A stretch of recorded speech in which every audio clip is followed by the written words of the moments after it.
Hello students, once again welcome back to YouTube channel of Winsome International School. I am Shalini Dhiman and today we are again back with the acid, bases and salts, the second chapter of class 10th.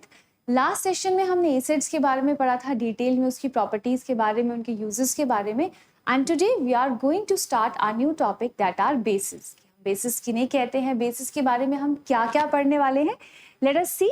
So today we are going to see कि basis and alkalis, ये जो हमारे base हैं वो किसे कहा जाता है और बेस को हम एल्कली कब बोलते हैं, क्योंकि बहुत बार मैंने ये टर्म यूज किया है एल्कली, तो हमें एग्जैक्टली पता होना चाहिए कि एल्कली टर्म जो है वो हम कब यूज करते हैं, राइट.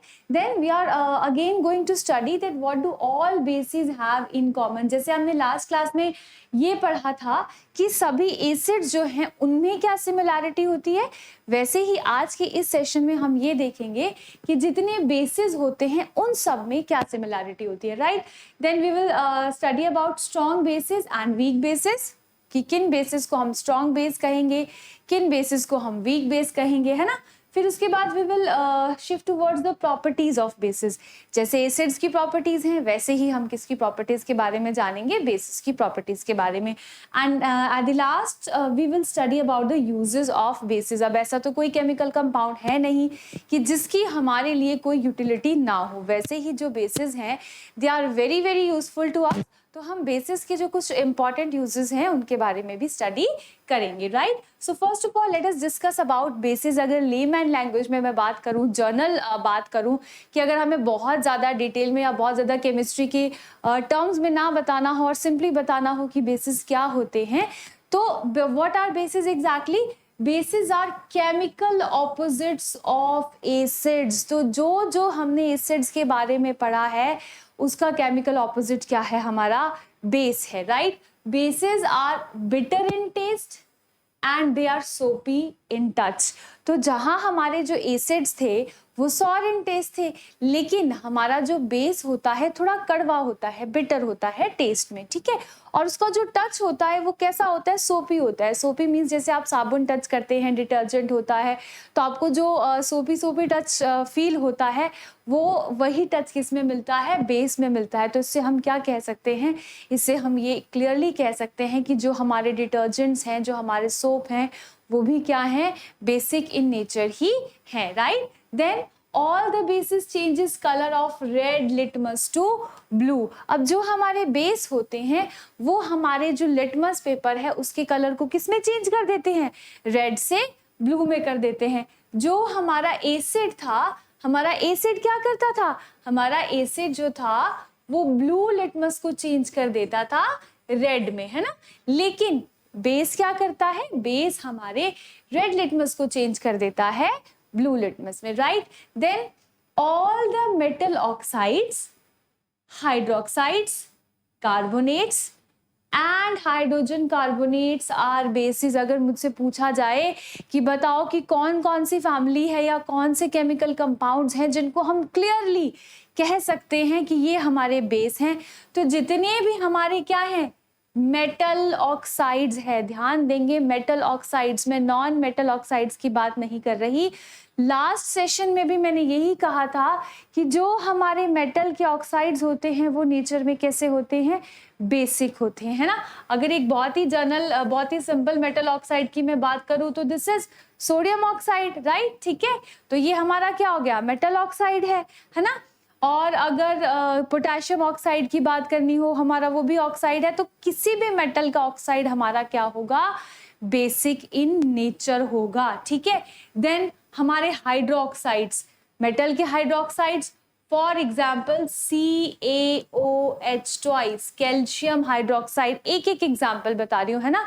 जनरली हम पहले ही बता चुके हैं कि मेटल के ऑक्साइड्स, यहाँ पे मैं क्या लिख सकती हूँ, यहाँ पे मैं कॉपर ऑक्साइड भी लिख सकती हूँ, ठीक है. ये भी क्या है मेरा, कॉपर इज अ मेटल, तो इसका ऑक्साइड भी कैसा होगा, नेचर में बेसिक होगा, है ना. देन जैसे कैल्शियम हाइड्रोक्साइड हो गया, है ना, ये भी मेरा क्या होगा, नेचर में बेसिक होगा. अब बात आई कार्बोनेट्स की. फॉर एग्जाम्पल Na2CO3, ये क्या है मेरा, sodium carbonate. And hydrogen carbonates NaHCO 3। एक एक एग्जाम्पल मैंने आपको सबका बता दिया कि ये जो हमारे केमिकल कंपाउंड्स होंगे, कौन से केमिकल कंपाउंड्स हमारे बेसिक होंगे, जितने भी मेटल के ऑक्साइड्स, मेटल के हाइड्रोक्साइड्स, मेटल के कार्बोनेट्स और हाइड्रोजन कार्बोनेट्स, इन सब का नेचर कैसा होगा, बेसिक होगा। जब जब हम अगर इनका लिटमस टेस्ट करते हैं तो ये हमारे रेड लिटमस को किस में कन्वर्ट कर देते हैं, ब्लू लिटमस के में कन्वर्ट कर देते हैं। ठीक है, ये तो हो गई हमारी जर्नल कैटेगराइजेशन की। हमने अगर जनरली बताना हो कि हमारे बेसिस क्या होते हैं। अब जब हमने एसिड्स के बारे में स्टडी किया था तो हमने 3 थ्योरीज के बारे में भी बात की थी कि अगर थ्योरेटिकल कॉन्सेप्ट की बात करें तो हमने 3 अलग अलग थ्योरीज की थी कि हम एसिड किसको कहते हैं। वही सेम थ्योरीज हमारी बेस के लिए अब अप्लाई होती है ना। तो अगर सबसे पहले मैं बात करूं अर्हेनियस थ्योरी की, तो अर्हेनियस थ्योरी क्या कहती है, अर्हेनियस थ्योरी कहती है कि बेस क्या है, बेस वो है that dissociates into OH negative ion when dissolved in water. Let us go back to acids class.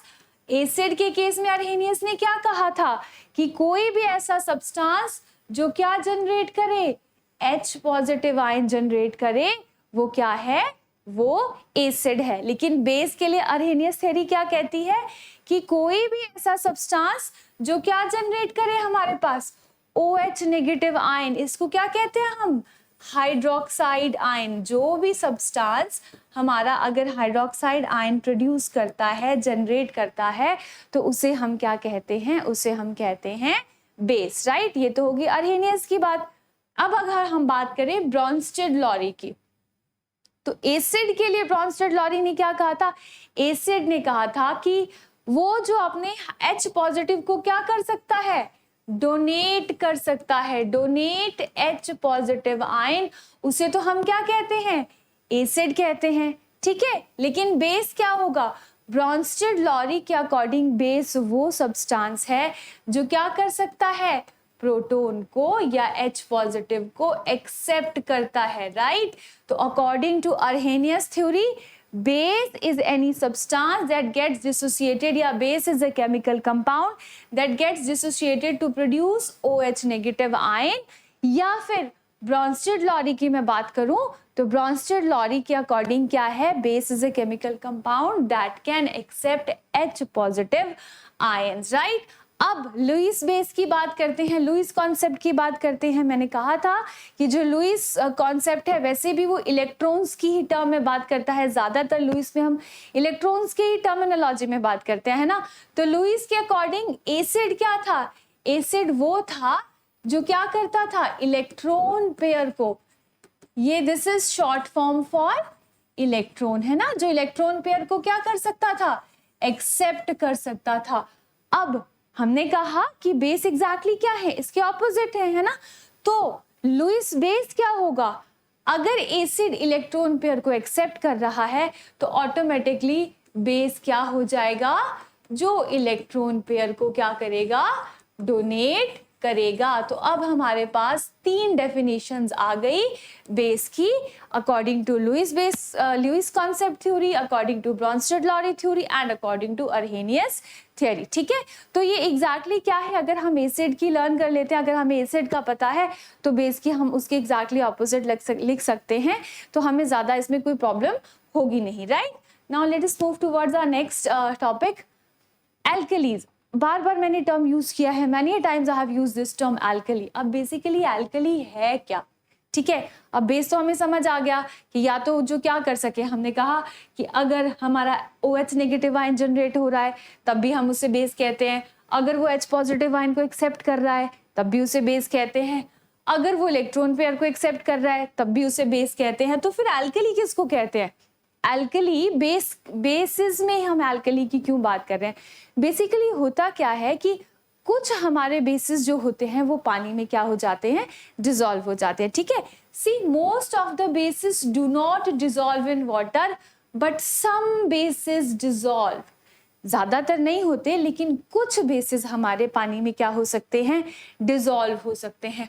और जो बेस पानी में डिसॉल्व हो सकता है उसी बेस को हम क्या कहते हैं, एल्कली कहते हैं। The base which can get dissolve in water is known as alkali. ठीक है, तो जो पानी में डिजॉल्व हो सके उसे मैं क्या कह दूंगी, alkali. So those bases which dissolve in water without any chemical reaction are called alkalis. तो विदाउट एनी केमिकल रिएक्शन वो डिजॉल्व हो रहा है तो उसे मैं क्या कह दूंगी, वो क्या है, मेरा एल्कली है, राइट। अब अगर मुझे एग्जाम्पल्स देखने हैं तो लेट अस सी। अब देखिए, sodium hydroxide, what is formula of sodium hydroxide, NaOH। ठीक है, सोडियम हाइड्रोक्साइड हो गया। Then we have potassium hydroxide, KOH। Calcium hydroxide, बहुत बार ये कैल्शियम हाइड्रोक्साइड हम पढ़ चुके हैं, CaOH ट्वाइस, जिसको कि हम क्या कहते हैं, स्लेग्ड लाइम भी कहते हैं। Then ammonium hydroxide, NH4OH, right.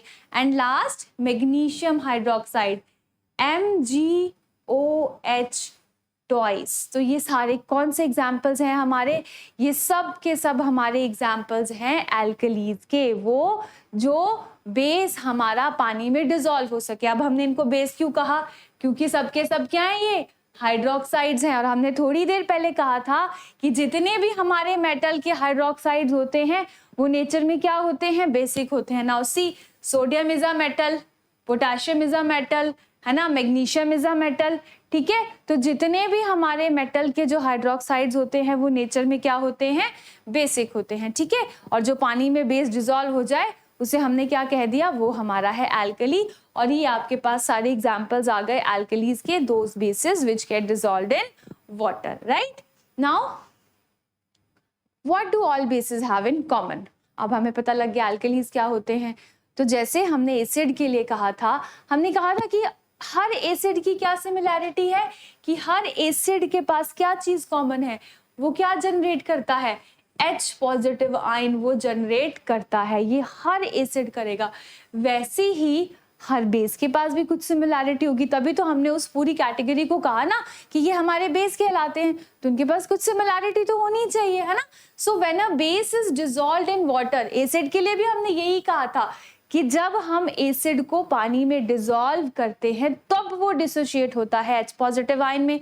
अब एग्जैक्टली हम वही चीज यहाँ रिपीट कर रहे हैं कि when a base is dissolved in water it always produces hydroxide ions. ये कौन से आयंस प्रोड्यूस करेगा, hydroxide ion, OH negative ion.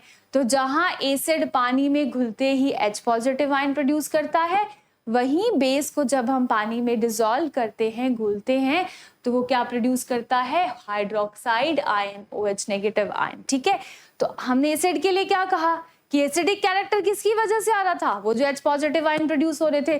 तो एग्जैक्टली यहाँ पर हम क्या कह देंगे कि जो बेसिस हैं उनका जो बेसिक बिहेवियर है, बेसिक कैरेक्टर है, वो किसकी वजह से होगा, वो होगा इन्हीं OH नेगेटिव आयन की वजह से। यही OH negative ion is responsible for the basic behaviour. Clear.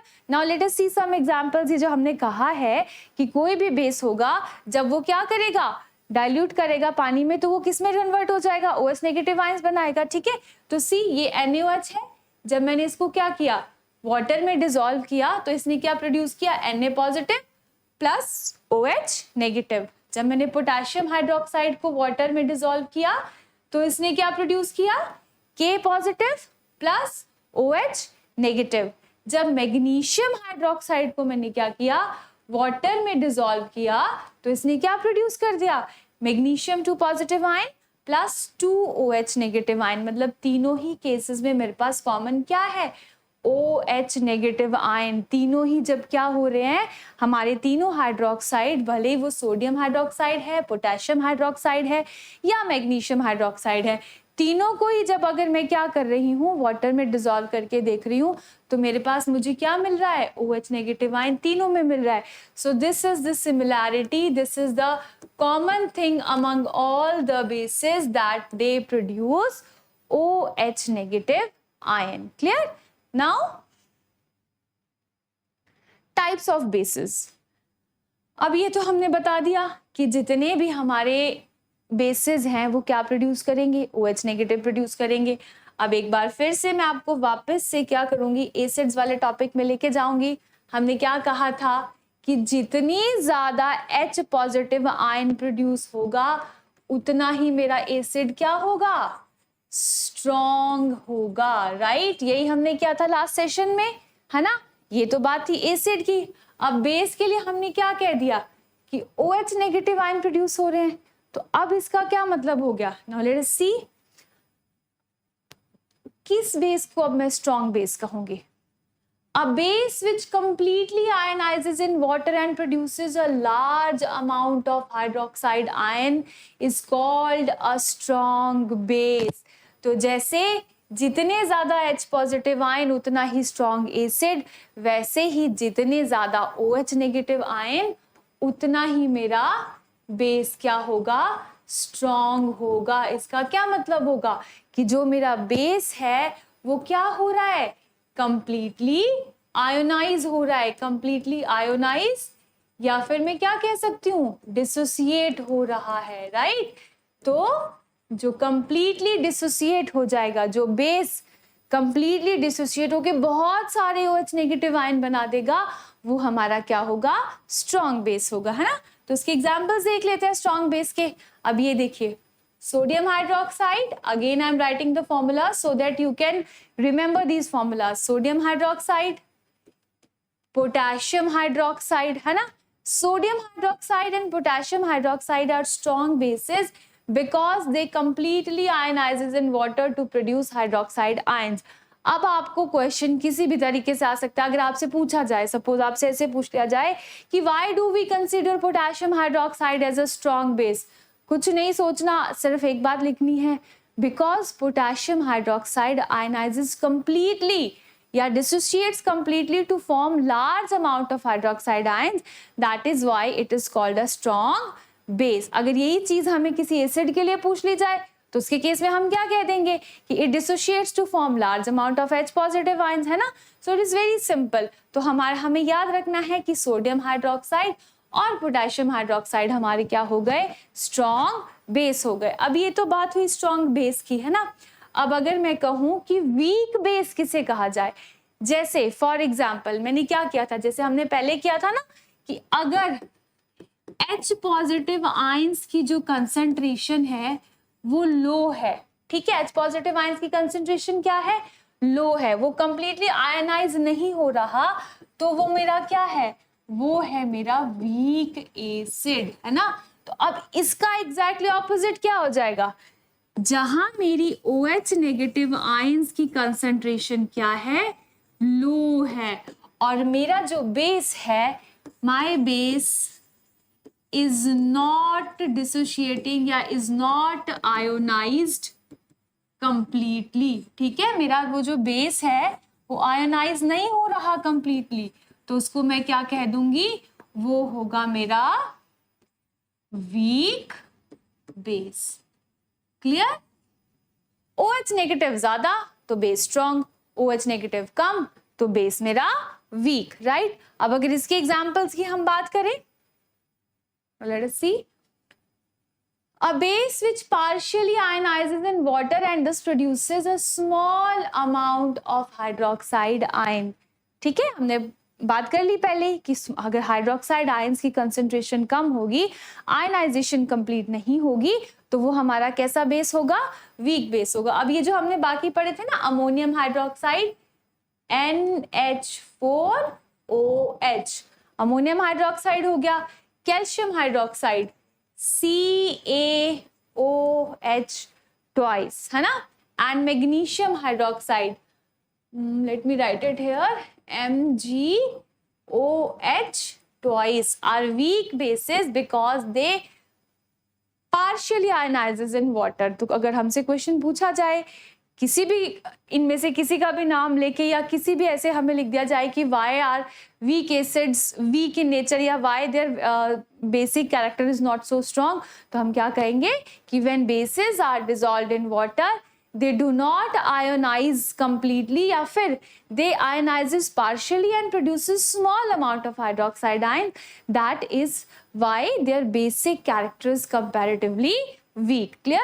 तो अब हमने क्या किया, जैसे हमने एसिड के केस में H पॉजिटिव आयंस की कंसंट्रेशन के बेसिस पे उसकी स्ट्रेंथ को हमने डिफाइन कर दिया था, वैसे ही बेसिस के केस में हमने क्या किया, OH नेगेटिव आयन की कंसंट्रेशन के बेसिस पे हमने बेस की स्ट्रेंथ को डिफाइन कर दिया, right. Now let us move towards the properties of acids. Very basic properties, bitter in taste होते हैं, ठीक है, कड़वे कड़वे होते हैं, सोपी इन टच होते हैं, टच करोगे तो सोपी सोपी फील होगा। रेड लिटमस को क्या कर देते हैं, blue, again I am repeating, B से बेस, बी से ब्लू याद रखेंगे, कंफ्यूजन हो जाता है तो हम नहीं भूलेंगे। Then bases are electrolytes, that is they conduct electricity in solution। तो मैंने कल ही आपको बताया था कि what are electrolytes, इलेक्ट्रोलाइट्स कौन होते हैं, जो इलेक्ट्रिसिटी को क्या कर सकते हैं, कंडक्ट कर सकते हैं, है ना, कंडक्शन ऑफ इलेक्ट्रिसिटी। तो कंडक्शन ऑफ इलेक्ट्रिसिटी के लिए क्या जरूरी है, कल भी हमने डिस्कस किया था, कंडक्शन ऑफ इलेक्ट्रिसिटी के लिए आयंस की प्रेजेंस, है ना, presence of ions is mandatory. अगर आयंस नहीं होंगे तो हमारी इलेक्ट्रिसिटी कंडक्ट नहीं होगी। तो एसिड को हमने कहा कि एसिड भी इलेक्ट्रोलाइट्स हैं, तो क्यों कहा था हमने क्या किया था, HCl का एग्जांपल लिया था ना हमने, तो हमने क्या कहा था कि ये किस में ब्रेक डाउन हो जाता है, H पॉजिटिव और Cl नेगेटिव आयंस में ब्रेक हो जाता है ना, तो वो क्या जनरेट कर देता है, H पॉजिटिव आयन जनरेट कर देता है। वैसे ही मैं क्या कह सकती हूँ, अगर मैंने बेस लिया NaOH तो ये किस में डिसोसिएट हो जाएगा, Na positive plus OH negative, ठीक है, ये हमने किया था ना यहाँ पे, सी ये हमने डिसोसिएट किया था यहाँ पे, है ना। तो हम क्या कह रहे हैं कि जहां जहां क्या होगा, हमारा जनरेशन ऑफ आयंस होगा, अगर मेरे पास फ्री आयंस हैं तो ये ions are responsible for the conduction of electricity. तो क्योंकि सोडियम हाइड्रोक्साइड बेस है और ये भी किस में डिसोशिएट होता है, आयंस में डिसोशिएट होता है, OH नेगेटिव आयन और Na पॉजिटिव बना रहा है, डिपेंडिंग ऑन द सॉल्ट, ये अपने अपने sorry depending on the this particular metal, ये क्या करेगा, अपने आयंस बनाएगा, है ना, OH नेगेटिव हमेशा कॉमन रहेगा, तो ये भी क्या करेगा, इलेक्ट्रिसिटी को कंडक्ट करता है। That is why, because bases also produce OH negative ions, bases also produce hydroxide ions, that is why they are also good electrolytes, they also helps in the conduction of electricity। तो हमें सिर्फ ये याद रखना है, सिर्फ acids या basis की बात नहीं है कि अगर हमारे पास फ्री आयंस हैं, फ्री इलेक्ट्रॉन्स हैं, तो वो हमारा पर्टिकुलर केमिकल कंपाउंड इलेक्ट्रिसिटी को कंडक्ट करने में केपेबल है, right. Now let us go to our next property। So this is done that bases are electrolytes, that is they conduct electricity in solution। तो जब हम क्या करेंगे, उसको solution form में aqueous form में लेके जाएंगे, तो उस form में वो क्या करेगा, इलेक्ट्रिसिटी को conduct करेगा, right। Now next property, bases react with some metals to form hydrogen gas। अगर आपको याद हो तो एसिड्स भी क्या करते हैं, मेटल के साथ रिएक्ट करके क्या बना रहे थे, हाइड्रोजन गैस बना रहे थे। For example Zn plus H2SO4, ZnSO4 plus H2 बनाया था ना हाइड्रोजन गैस, है ना। वैसे ही बेसिस भी क्या करते हैं, सारे मेटल्स के साथ रिएक्ट नहीं करते। हम बेसिक जो आपके टॉपिक के अकॉर्डिंग बहुत इंपॉर्टेंट है वही दो हमने रिएक्शंस उठाई हैं। तो सारे मेटल्स के साथ तो रिएक्ट नहीं करता है, लेकिन कुछ मेटल्स के साथ रिएक्ट करके वो क्या प्रोड्यूस करता है, हाइड्रोजन गैस को प्रोड्यूस करता है, ठीक है। तो हम क्या लिख सकते हैं, metal plus base, it is going to form what, salt plus hydrogen gas, right. अब अगर हम ये एग्जांपल देखें, zinc reacts with sodium hydroxide to give sodium zincate, है ना। तो ये अभी मेरी क्या है, वर्ड इक्वेशन है। अब इसको मैं किस में लिख दूंगी, केमिकल इक्वेशन की फॉर्म में लिख दूंगी, है ना। तो ये रहा मेरा जिंक, ये किसके साथ रिएक्ट कर रहा है, सोडियम हाइड्रोक्साइड के साथ NaOH, और ये क्या बनाएगा? अब याद रखेंगे एक चीज, ये जो मेरा सोडियम हाइड्रोक्साइड है ये कैसा होगा? एक्वस होगा, ठीक है, ये कैसा होगा? एक्वस होगा। तो ये मेरी रिएक्शन क्या हो जाएगी? Na2ZNO2 plus H2। मैंने बैलेंसिंग नहीं की है, ये मेरा क्या है? This is sodium zincate. इसको हम क्या कहते हैं? सोडियम जिंकेट कहते हैं। ये रिएक्शन वैसे भी इंपॉर्टेंट है। इन रिएक्शंस को जो है हम आगे अभी करेंगे किस टॉपिक के अंडर? एम्फोटेरिक ऑक्साइड्स के अंदर। अभी मैं इसकी बात नहीं कर रही, ठीक है? एम्फोटेरिक ऑक्साइड्स, ठीक है? इस टॉपिक के अंदर हम इस रिएक्शन को वापस से रिपीट करेंगे। तो फिलहाल आपको यहाँ क्या ध्यान रखना है कि जब जब हमारा मेटल जो है, कौन से मेटल की बात की मैंने? जैसे जिंक है, अगर हमारा जिंक हमारे बेस के साथ रिएक्ट करेगा तो वो क्या बनाएगा? सोडियम जिंकेट बनाएगा। और साथ में कौन सी गैस रिलीज हो रही है? हाइड्रोजन गैस रिलीज हो रही है। अगर हमसे पूछा जाए कि क्या सभी मेटल रिएक्ट करते हैं, तो no, all metals do not react, only some metals react with the bases to form hydrogen gas. अब एक इक्वेशन और देख लेते हैं। Aluminium reacts with sodium hydroxide to form sodium aluminate. अब सिमिलरली ये रहा मेरा एल्यूमिनियम, ठीक है, ये किसके साथ रिएक्ट कर रहा है? NaOH, सोडियम हाइड्रोक्साइड के साथ रिएक्ट कर रहा है। ये कैसा होगा? एक्वस होगा, है ना? और ये क्या बनाएगा? Sodium aluminate, NaAlO2 plus hydrogen gas, तो इसको बनानी ही है, ठीक है? So this is my sodium aluminate. ये दोनों ही रिएक्शंस हम करेंगे, एम्फोटेरिक ऑक्साइड्स में भी करेंगे, ठीक है? तो राइट नाउ अगर आपको बेसिस के साथ मेटल की रिएक्शन पूछी जाए तो आप ये दो रिएक्शन दे सकते हैं।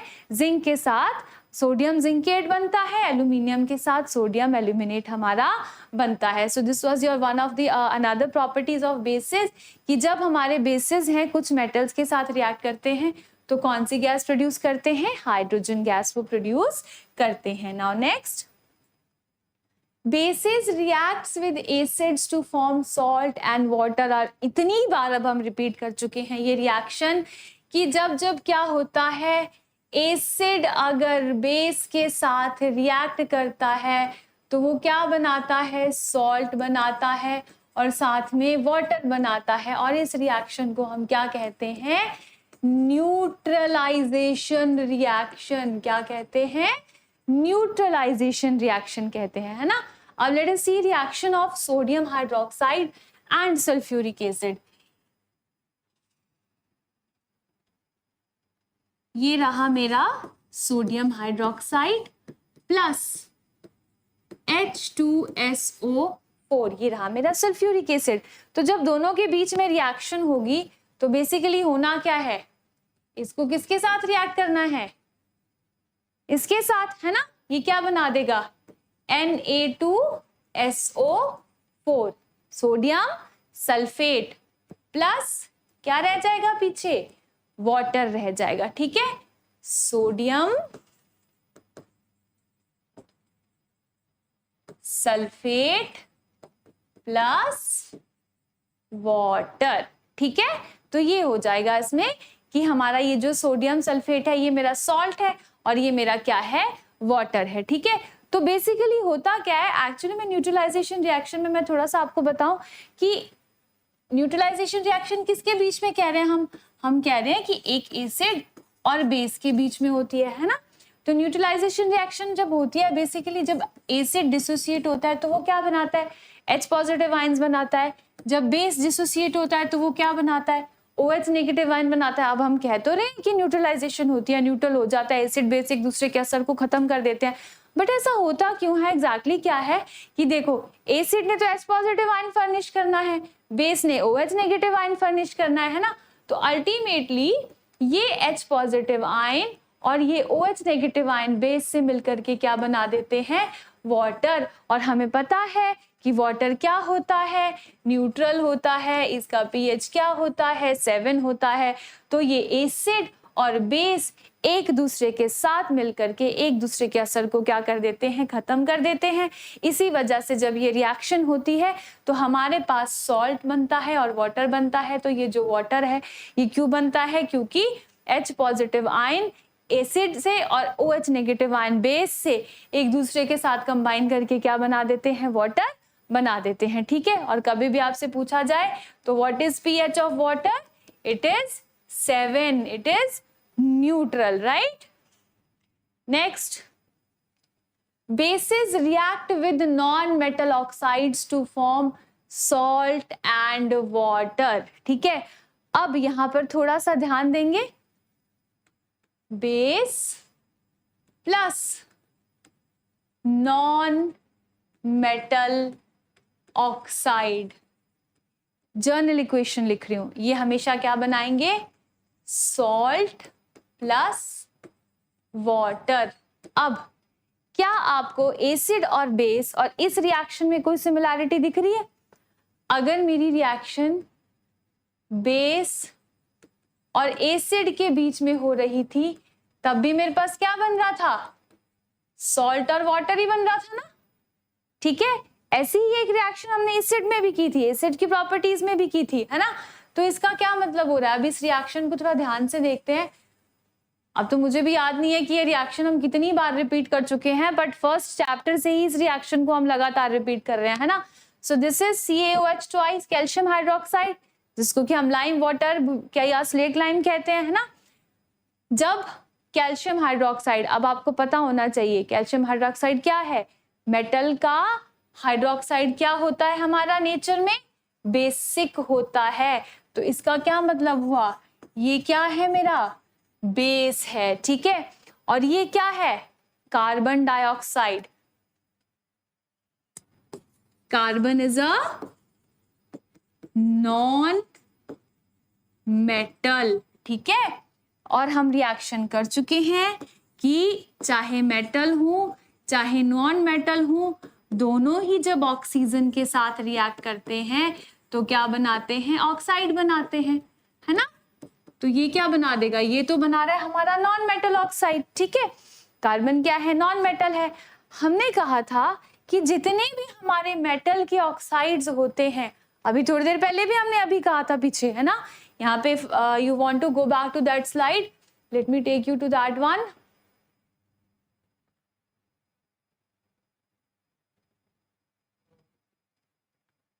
सो let us go back to this slide. See, हमने कहा था ना कि ऑल मेटल ऑक्साइड्स नेचर में कैसे हैं, बेसिक हैं।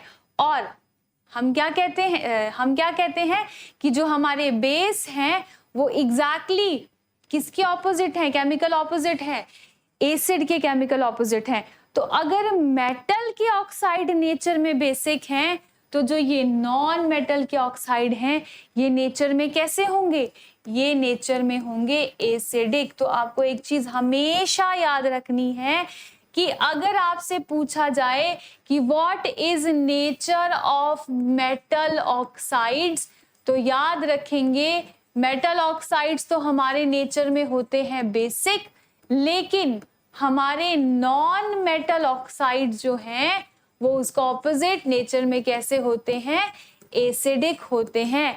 इसीलिए इसी वजह से ये जो हमारी रिएक्शन हो रही है, जहां हम क्या कह रहे हैं कि कैल्शियम हाइड्रोक्साइड जब कार्बन डाइऑक्साइड के साथ रिएक्ट कर रहा है तो वो क्या बना रहा है, कैल्शियम कार्बोनेट बना रहा है, साथ में वाटर बना रहा है। What is calcium carbonate, it is a salt, है ना, ये सॉल्ट है हमारा।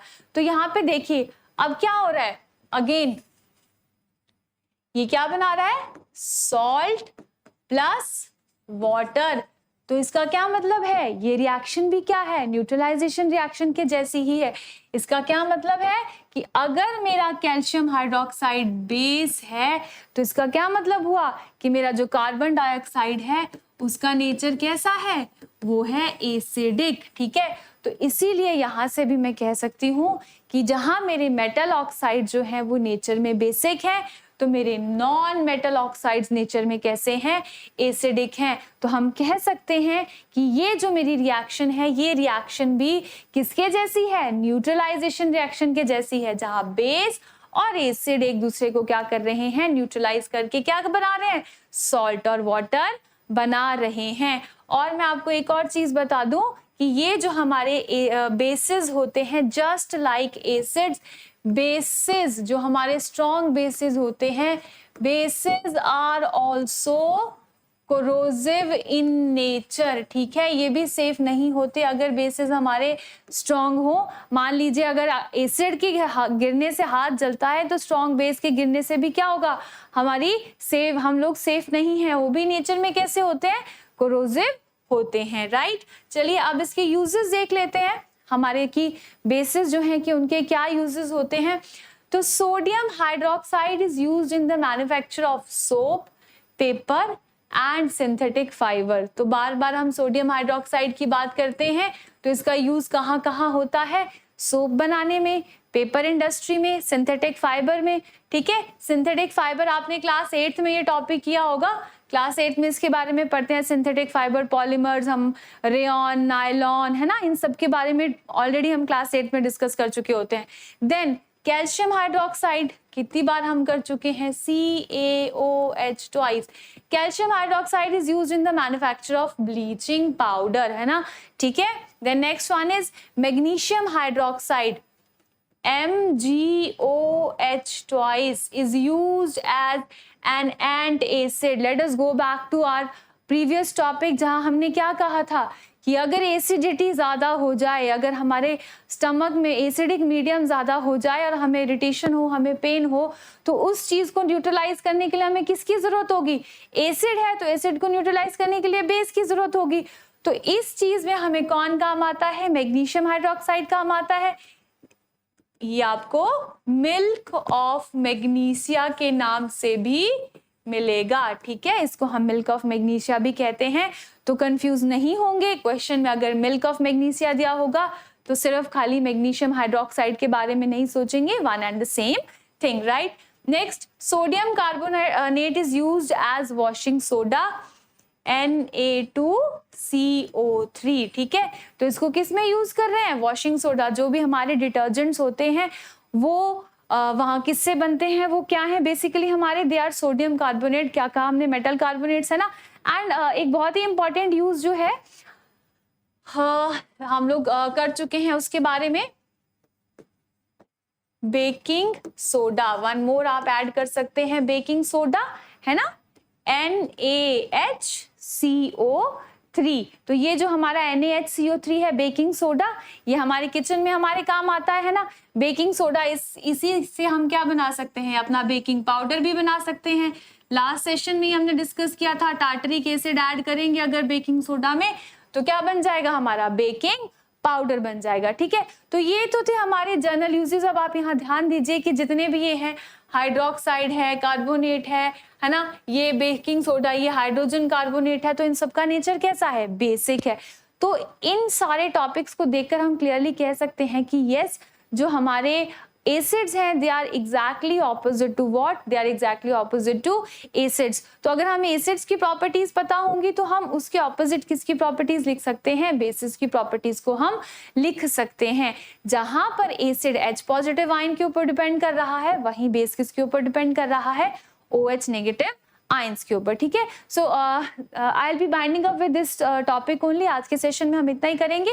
नेक्स्ट के सेशन में जब हम मिलेंगे तो हम डिटेल में बात करेंगे सॉल्ट्स के बारे में। अब तक हमने एसिड न्यूट्रलाइजेशन रिएक्शन की इतनी बार बात की, एसिड बेस सॉल्ट, यही हमारे चैप्टर का नाम है। तो एसिड के बारे में हमने कर लिया, एसिड की प्रॉपर्टीज के बारे में कर लिया, बेसिस के बारे में कर लिया, प्रॉपर्टीज के बारे में कर लिया, यूजेस के बारे में कर लिया।